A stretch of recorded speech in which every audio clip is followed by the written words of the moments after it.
वृंदावन लीला का आरंभ, बकासुर और अघासुर का उद्धार।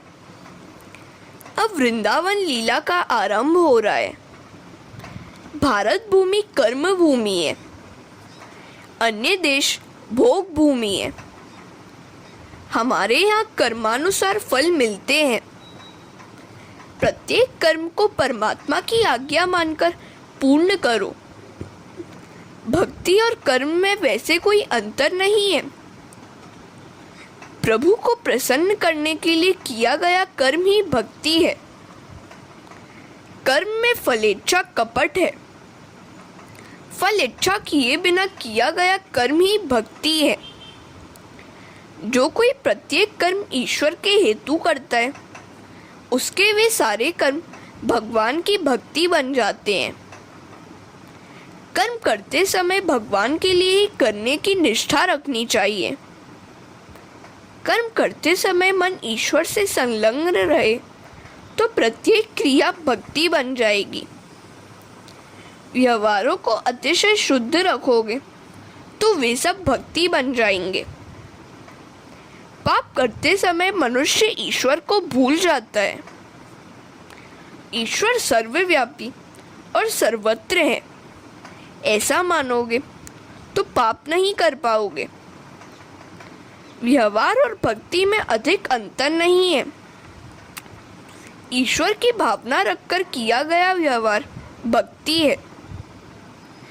जब तक शरीर है तब तक व्यवहार अनिवार्य है।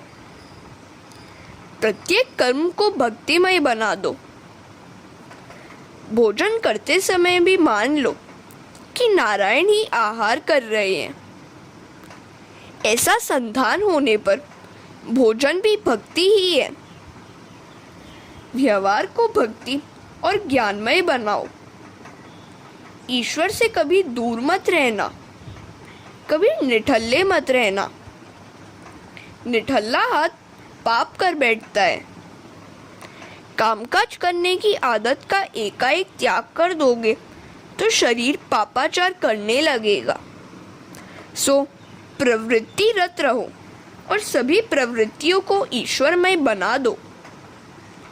निठल्ले व्यक्ति के मन में पाप और विकार जागते हैं। सो इसीलिए सतत सत्कार्य करो। घर गृहस्थी चलाने के लिए कामकाज नौकरी धंधा तो करना ही पड़ता है, किंतु उन प्रवृत्तियों के समय ईश्वर को मत भुला देना। प्रत्येक घंटे के आरंभ में कुछ क्षणों के लिए ईश्वर का ध्यान करते रहोगे तो पाप से दूर रह सकोगे। ईश्वर द्वारा दी गई स्थिति में आनंद और संतोष मानो। अपनी सभी प्रवृत्तियों का ईश्वर से संधान बनाए रखो। सभी कार्यों को ईश्वर की आज्ञा समझकर करते रहो। कर्म के फल की इच्छा न रखो। कर्म का कैसा, कितना, कब फल दिया जाए वह भगवान के सोचने की बात है। कर्म सद्भाव से करो। जैसी ध्वनि वैसी प्रतिध्वनि। जो वर्तन तुम्हें अपने लिए प्रतिकूल लगता हो वैसा वर्तन किसी और के प्रति भी न किया जाए। यदि तुम किसी जीव के प्रति कुभाव, द्वेष, असूया रखोगे तो वह तुम्हें भी बदले में वही कुछ देगा।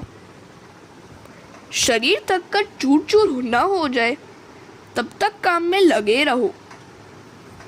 यदि शरीर अच्छी तरह नहीं थक जाएगा तो नींद नहीं आएगी और बिस्तर पर करवट बदलते समय मन में बुरे विचार आते रहेंगे।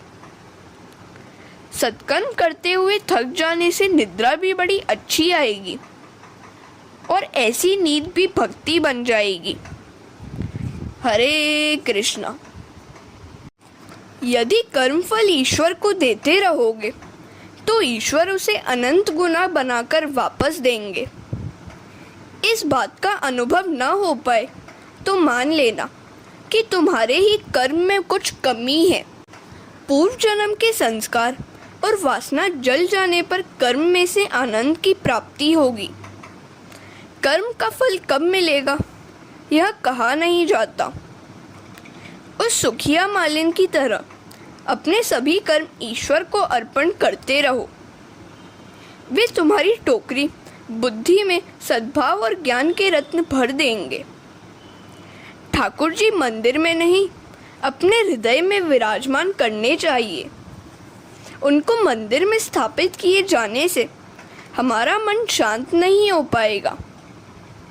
बुद्धि में से विषयाधिक कूड़ा करकट साफ करके हमें ठाकुर जी को बिठलाना है। हम जिस प्रकार सांसारिक विषयों को मन में जमाए रहते हैं, उसी प्रकार प्रभु को भी वही स्थान देंगे तो शांति मिलेगी और तभी जीवन कृतार्थ होगा।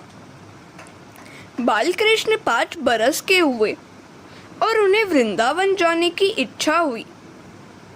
गोकुल में जो उत्पात हो रहे थे, उनसे व्यथित होकर चाचा उपनंद ने सोचा कि बालकों के साथ दूसरे गांव में चला जाना चाहिए। यहाँ से कुछ ही दूरी पर आया हुआ गांव वृंदावन रहने योग्य है। वनम वृंदावनम नाम। सभी ने इस प्रस्ताव को स्वीकार किया। बलराम और कन्हैया भी राजी हो गए। वहाँ खेलकूद का मजा आएगा, तो सब वृंदावन जा बसे। वृंदा का अर्थ है भक्ति, सो भक्ति का वन वृंदावन है। बालक के 5 वर्ष के होने पर उसे गोकुल में से वृंदावन ले जाया जाए, अर्थात लाड़ प्यार की अवस्था प्राथमिक अवस्था में से अब उसे भक्ति के वन में ले जाया जाए। 5 वर्ष समाप्त होने पर लाड़ प्यार में कुछ कमी की जाए। बालक को धर्म भीरू संस्कारी बनाने के लिए बचपन से ही धार्मिक शिक्षा दी जानी चाहिए। एकादशी के दिन उसे अन्नाहार न दिया जाए। अपने बालक को अच्छे संस्कार न देने वाले माता पिता उसके वैरी हैं। भक्ति और धर्म की शिक्षा न देने वाले माता पिता उस बालक के शत्रु ही हैं। बालक का हृदय मन बड़ा कोमल होता है, अतः उसे दिए गए संस्कार उसके मन में अच्छी तरह जम जाते हैं। उसे बचपन में अच्छे संस्कार दोगे तो उसका यौवन भ्रष्ट नहीं होगा और जीवन भर वह संस्कारी बना रहेगा। चाचा उपनंद श्री कृष्ण को वृंदावन ले गए। जिसे ज्ञान वृद्ध संत को सहारा हो, वह पतन के गर्त में गिर नहीं सकता। किसका हाथ पकड़कर चलने से गिरने का डर नहीं रहता। ईश्वर का ही हाथ पकड़कर चलो। वृंदावन में अकेले नहीं, वृंद लेकर चलो। औरों को भी सत्कार्य की प्रेरणा देते रहो। गोप गोपियां सब वृंदावन गए। वृंदावन में यमुना किनारे और गोवर्धन पर्वत को देखकर कृष्ण आदि सभी बालकों को बड़ा आनंद हुआ। हरे कृष्णा। वहां आकर भगवान वत्सपाल हुए। बाल मित्रों के साथ बछड़े चराने लगे। यमुना किनारे वे सब भांति भांति के खेल खेलते रहते थे। कृष्ण 11वें अध्याय में वत्सपाल हैं और आगे गोपाल। कृष्ण कभी कभी वंशी बजाकर तथा भांति भांति के खेल रचाकर गोप बालकों को आनंद देते रहते थे। जीव मात्र को कृष्ण की बांसुरी की मधुर तान पुकारती रहती है, किंतु मोहक विषयों में फंसा हुआ जीव वंशी की पुकार सुन नहीं पाता है। यमुना अर्थात भक्ति के किनारे 2 बाधाएं उपस्थित होती है। एक है वत्सासुर अर्थात अज्ञान और अंधश्रद्धा, और दूसरी है बकासुर अर्थात दंभ। बगुला दंभ का प्रतीक है। बक भगत अर्थात दंभी। भक्ति के किनारे दंभ आ बसता है, उसकी घात में मत फंसना। दंभ के समान कोई पाप नहीं है। अन्य पापों के लिए प्रायश्चित किया जा सकता है, दंभ के लिए नहीं। जिसका बाहरी चोला तो अच्छा हो किंतु अंतर तथा करनी मैले हो वह बकासुर ही है। बगुले की चोंच है लोभ। कीर्ति और धन का लोभ अपने साथ दंभ भी ले आता है। यमुना रूपी भक्ति के किनारे बगला रूपी दंभ के आते ही सारा खेल बिगड़ जाता है। भगवान ने वत्सासुर और बकासुर का वध किया। एक बार श्री कृष्ण अपने बाल मित्रों के साथ वन में बछड़े चराते हुए खेल रहे थे। उन बालकों के सद्भाव का वर्णन किन शब्दों में करें, जिनको श्री हरि के साथ खेलने का सुअवसर मिला है, जिनके दर्शन के लिए योगी और ऋषि मुनि तरस रहे हो। उसी परब्रह्म के साथ वे गोप बालक खेल रहे थे। सभी बालक खेल कूद में लगे हुए थे। इतने में वहां अघासुर आया। उसे कंस ने भेजा था।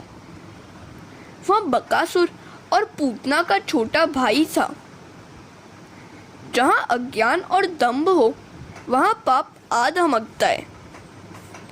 अघासुर अजगर का रूप लेकर आया और सभी गोप बालकों को निगल जाने की इच्छा से मार्ग में सो गया।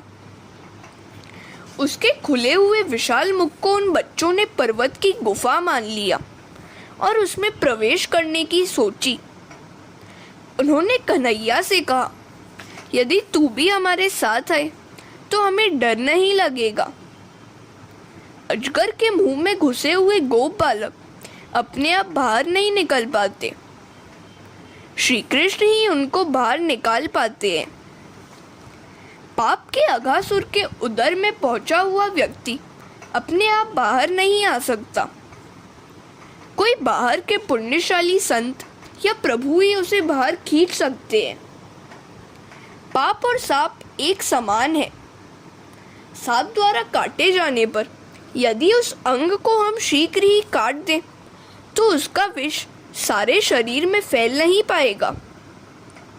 इसी प्रकार पाप का विचार आते ही उसे उसी क्षण नष्ट कर दोगे तो बच पाओगे। सांप के विष की भांति यदि पाप कुछ समय के लिए भी अंदर रह जाएगा तो फिर बचना मुश्किल हो जाएगा। पाप का चिंतन करने से वह जम जाएगा। हरे कृष्णा। पाप धरती से आकाश तक व्याप्त है। अघासुर का होठ धरती पर था और दूसरा आकाश तक पहुंचा हुआ था।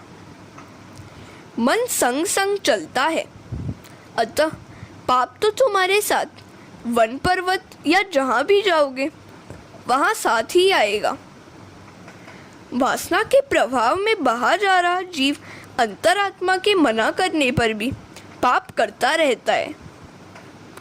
वासना के वेग में ज्ञान बह जाता है और पाप हो जाता है। जो पाप के अजगर रूपी उदर में चला जाता है वह बाहर आ नहीं सकता। पाप बड़ा आकर्षक होता है। पाप करने का प्रसंग आए और पापाचार किए बिना कोई चारा ही न रहे तो भगवान को साक्षीभूत रखकर ही पाप करना। इसका अर्थ यह नहीं है कि पापाचार करते रहो, किंतु ऐसे समय भगवान का स्मरण अवश्य करते रहना। जब तक पाप हृदय में होगा उसका नाश नहीं होगा, उसकी तो जड़ ही काटनी होगी। सभी क्रिया प्रकट अप्रकट शब्दोच्चारण के साथ ही होती है। पापाचार के पहले मन में उसका उच्चारण होते ही उसका नाश करो। पहले विचार भ्रष्ट होता है, फिर वाणी भ्रष्ट होती है और फिर आचार में भ्रष्टता आ जाती है। मन में पाप आते ही मन को डांटो, उसे सजा दो। पाप मन में आते ही शीतल जल से स्नान करके कीर्तन करो, प्रार्थना करो, हे प्रभु, यह काम, यह वासना, यह लोभ मुझे सता रहा है, मुझे छोड़ता नहीं है। कृपा करो, मेरी सहायता करो। सच्चे हृदय की प्रार्थना वे अवश्य सुनेंगे। संत प्रभु नाम का उच्चारण सतत करते रहते हैं, अतः उनसे पाप नहीं किया जा सकता। अघासुर के उदर में जाते समय ताली बजाते हुए अर्थात मन को जागृत करते हुए जाओ। सभी जानते समझते हैं कि असत्य बोलना, किसी को सताना, हिंसा करना आदि पाप है, फिर भी पाप करते ही रहते हैं। पाप को मूल से उखाड़ फेंको। जब भी ऐसा लगे कि अपना शरीर या मन पाप करने जा रहा है, तब तुरंत ही भगवान के नाम का कीर्तन करने लगो। परमात्मा को याद करते हुए पाप की वासना छूट जाएगी। पाप की आदत छुड़ाने का उपाय है प्रभु प्रार्थना। प्रभु, मेरी पाप वासना का नाश करो। मैंने जब पाप किया था तब आप भी वहां उपस्थित थे। मुझे सजा भी दीजिए और क्षमा भी। मनुष्य स्वयं जानता तो है कि वह क्रोधी है, कामी है।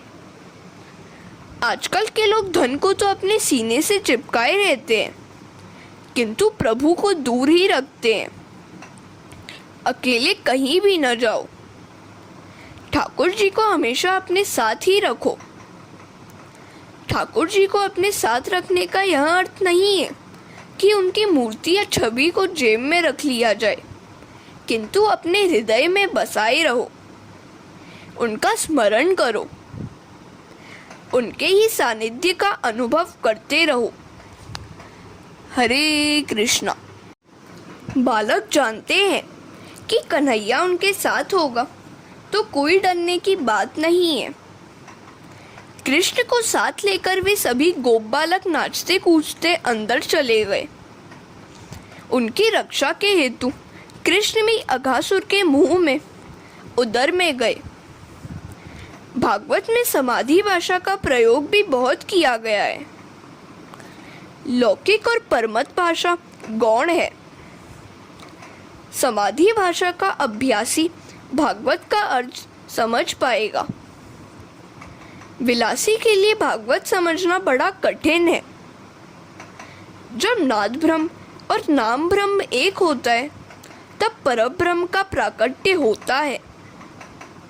पेट में जाकर भगवान ने विशाल रूप धारण किया, तो अजगर का शरीर फट गया। अघासुर के प्राण ब्रह्मरंध्र से बाहर निकल गए। सभी बालक भी लाला के साथ बाहर आ गए। अघ शब्द का अर्थ है पाप। अघासुर पाप का ही स्वरूप है। जो पाप में रममाण रहता है, वही अघासुर है। पाप करने में सुख मानने वाला व्यक्ति अघासुर है। कई बार पापी व्यक्ति सुख में जीता हुआ दिखाई देता है, किंतु पाप के कारण नहीं, उसके किसी पूर्व जन्म के पुण्य के कारण ही उसे वह सुख मिल रहा होता है। अन्यथा पाप के परिणाम तो दुखद ही है। पाप न तो कभी सुखी हुआ है और न कभी होगा। कोई पुण्यशाली दुखी होता हुआ दिखाई दे तो मान लेना कि उसके किसी पूर्व जन्म के पाप का फल उसे मिल रहा है। पुण्य का फल दुख नहीं है। पाप के जाल से छूटना आसान नहीं है। पाप का भान होने पर भी मनुष्य पाप कर्म छोड़ नहीं पाता। जब तक पुण्य का बल बढ़ता नहीं है, तब तक पाप की आदत छूटती नहीं है। पाप की आदत बड़ी बुरी है। पाप को मन में कभी न बसने देना। मनुष्य शरीर की अपेक्षा जीभ से, जीभ की अपेक्षा आँखों से और आँखों की अपेक्षा मन से पाप अधिक करता है। जब तक इंद्रियां पाप करने की आदी है, तब तक भक्ति रस मिल नहीं पाता। इंद्रियों की गगरी में भक्ति रस भरना है तो पहले उसे निष्पाप करो। यदि पानी से भरे हुए घड़े में दूध भरना है तो पानी को पहले निकाल देना होगा। आत्मा और इंद्रियां इतनी एकाकार हो जाती है कि इंद्रियों का पाप आत्मा देख ही नहीं पाती। मन में पाप का विचार आते ही उसे बाहर निकाल दो। यदि पाप हो भी जाए तो बड़ी ही नम्रता से भगवान से माफी मांगो। अघासुर अजगर का रूप लेकर आता है और असावधान व्यक्ति को निगल जाता है। औरों की निंदा, कानाफूसी जैसा कोई पाप नहीं है। मनुष्य अपने को ही सुधारने में रहता है, फिर चाहे औरों की कितनी भी हानि होती हो। यह पाप और हिंसा ही है। हरे कृष्णा।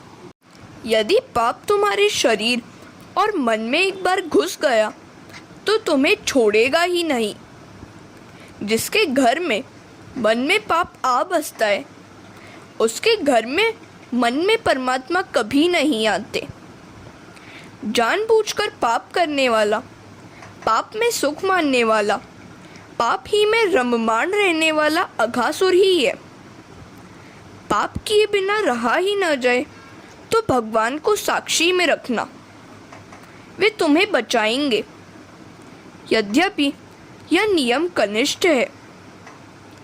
उत्तम बात तो यही है कि पाप का विचार तक न किया जाए।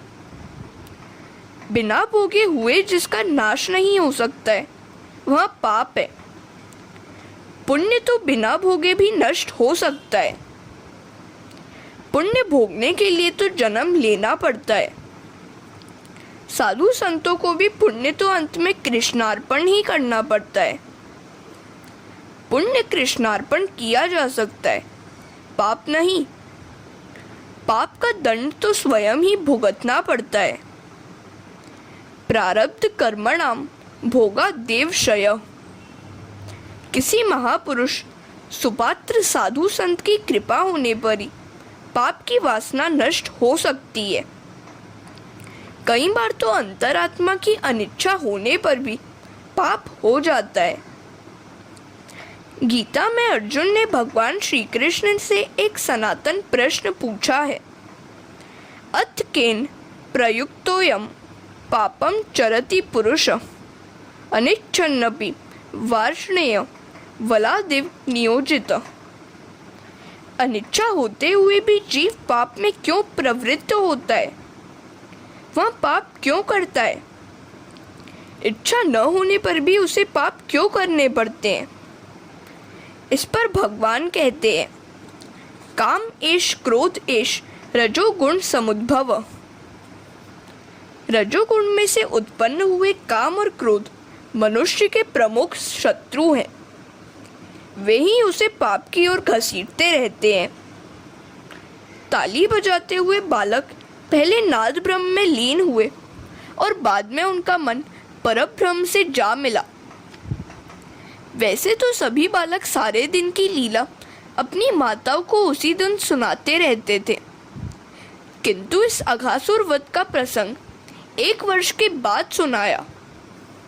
अर्थात कृष्ण ने अपने 5वें वर्ष में अघासुर का वध किया था, किंतु बात 6ठे वर्ष में बतलाई। परीक्षित राजा ने पूछा, उन बालकों ने ऐसा क्यों किया? वे 1 वर्ष तक बात को छुपाए रखने का क्या कारण था? परीक्षित के इस प्रश्न से सुखदेव जी को उस प्रसंग का, उस रहस्यमयी लीला का स्मरण हो आया। वे समाधि में लीन हो गए। कुछ देर के बाद धीरे धीरे जब भाम्य दृष्टि प्राप्त हुई तो कहने लगे, सुनो राजन, ब्रह्मा ने उन गोप बालकों का अपहरण किया था। वहां से वे 1 वर्ष के बाद लौटे, सो 1 वर्ष के बाद ही वे अपनी सारी बात कह पाए। सुखदेव जी ने 13वें और 14वें अध्याय में विस्तार से समझाया है। भगवान चारों प्रकार से रास खेलते हैं। उनका नाम ही रस है। रसो वै स। परमात्मा दिव्य रस रूप है। उनके साथ मिलना रास है। रास का अर्थ है ब्रह्म से मिलन। रास का अर्थ है कृष्ण संबंध। ब्रह्म से संबंध। हरे कृष्णा। जीव जब ईश्वर के साथ एक हो पाता है तभी कृतार्थ होता है। गोकुल के गायों की इच्छा थी कि वे प्रभु के साथ एक बने। अब यह कैसे हो पाएगा? तो उन्होंने इच्छा की कि जिस प्रकार बछड़े उनका दूध पीते हैं उसी प्रकार श्री कृष्ण भी पिए। प्रभु ने उनकी इच्छा पूरी की। इस अध्याय में गाय रास वर्णित है। गोकुल की वृद्धाओं की इच्छा थी कि कन्हैया को लाड़ प्यार करें, दुलरा पाए। वे सब लाला से मन से मिलती थी। मानसिक मिलन भी आनंदमयी है, फिर भी प्रत्यक्ष मिलन की उत्कंठा बनी रहती थी। इस अध्याय में वृद्धा गोपियों का रास वर्णित है। अघासुर के उदर से सभी गोप बालक और बछड़े बाहर आए। बालकों ने कन्हैया से भोजन करने की इच्छा प्रकट की तो कन्हैया ने कहा, हाँ चलो, यमुना के इस सुंदर किनारे पर हम पंक्ति लगाकर भोजन करें और ये बछड़े भी हरी घास चराते रहेंगे। कन्हैया और सभी बालक एक साथ मिलकर पद्मव्यूह चक्रव्यूह रचकर भोजन करने बैठ गए। यह समाधि भाषा है। कमल की पंखुड़ियां बिल्कुल पास पास होती है, एक दूसरे से लगकर होती हैं। कमल के मध्य में कोमल पदार्थ होता है और छोटी सी पंखुड़ियां वहाँ होती हैं। बड़ी पंखुड़ियां उन छोटी सी पंखुड़ियों से लगकर होती हैं। सभी बालकों की इच्छा श्री कृष्ण से लगकर बैठने की है। सभी अपने अपने घर की सामग्री कन्हैया को खिलाना चाहते हैं। सभी कन्हैया के मुंह में कौर रखना चाहते हैं। दूर बैठकर तो वैसा नहीं किया जाता।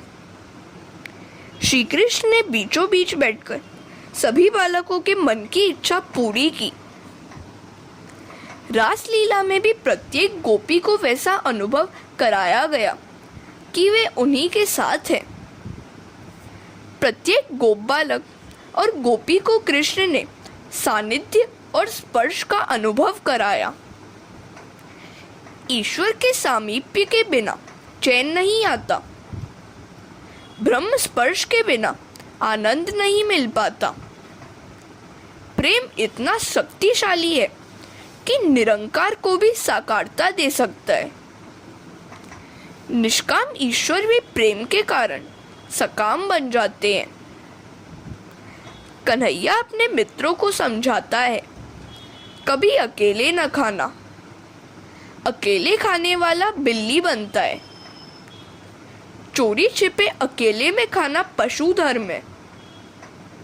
अकेले कभी न खाया जाए। ईश्वर सभी को समान आनंद देते हैं। मनुष्य विषमता देता है, विषमता बनाए रखता है। ईश्वर सुपात्र जीव को इतना तो देते ही हैं कि लेने वाला लेते लेते थक जाए। यज्ञ भोग। ईश्वर यज्ञ का भोक्ता है। यज्ञ में आवाहन करने पर कई बार जो ईश्वर भोजन नहीं करते वही आज गोप बालकों के हाथों भोजन कर रहे हैं। परमात्मा को वश में करने का सर्वोत्तम साधन है प्रेम। भगवान को उत्तम उत्तम वस्तु दी जाए और वैसी वस्तु है भक्ति। भक्ति ही शुद्ध प्रेम भाव है। हरे कृष्णा।